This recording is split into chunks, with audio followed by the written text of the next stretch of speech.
தான் வருவாரு, ராஜேந்திர அண்ணன் தான் வருவாரு. ஏன்னா எங்களுக்கு நிறைய நல்ல விஷயங்கள் பண்ணிருக்காங்கன்னு மனசார பாராட்டும் போது ரொம்ப சந்தோஷமா இருக்கு.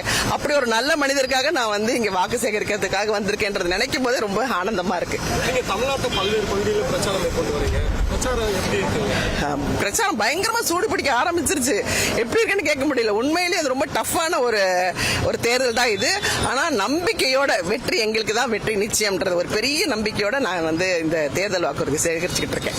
மேடம், இப்போ இந்த தொகுதியில் எம்எல்ஏ வந்து போன வாட்டி 20,000 ஓட்டு வித்தியாசம் வின் பண்ணாரு. இப்போ வந்து 50,000 வாக்கு வித்தியாசம் வின் பண்ணணும் முயற்சி பண்ணிருக்காரு.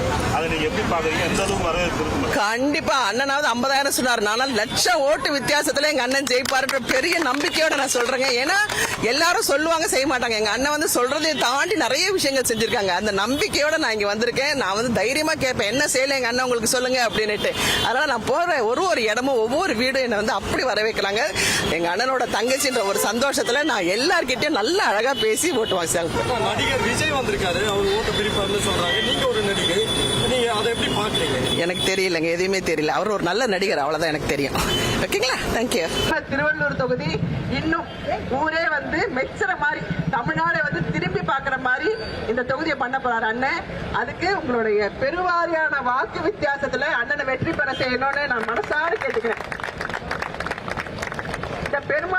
இந்த பெருமாளோட தேர் வாசல்ல நாங்க நிக்கிறோம். அந்த நிழல்ல இந்த பெருமாளோட தேர் போறதுக்கும் அண்ணன் வந்து இந்த மாட வீதி சுத்தி ரோடு போட்டு கொடுத்துட்டு இருக்காரு. எவ்வளவு பெருமையா இருக்கு, கேட்கவே ஆசையா இருக்கு. இந்த மாதிரி ஒரு பெரிய அமைப்பு பண்றதுன்னா அதுக்கு எவ்வளவு பெரிய மனசு வேணும். அதேதான் உதயசூரியன்ல மறக்காம குடும்பத்தோட ஓட்டு போடணும். குடும்பத்தோட ஓட்டு போடணும். ஒருத்தர் 2 பேர் இல்ல, மொத்த குடும்பமும் ஓட்டு போடணும் அண்ணனுக்கு. சரிங்களா? இந்த மாதிரி நிறைய நல்ல விஷயங்கள் பண்ணிருக்காரு. திருவள்ளூர் அரசு மருத்துவக் கல்லூரி மருத்துவமனையில மருத்துவம் மற்றும் மக்கள் நல்வாழ்வுத்துறையின் மூலமாக ரூபாய் 12.46 கோடி மதிப்பீட்டில் கேட் லேப் இதய நோய் கண்டறியும் ஆய்வகம் மற்றும் சிடி ஸ்கேன் இங்கே அமைக்கப்பட்டிருக்குது. இங்க திருவள்ளூர்ல இங்கதான் அமைக்கப்பட்டிருக்குது.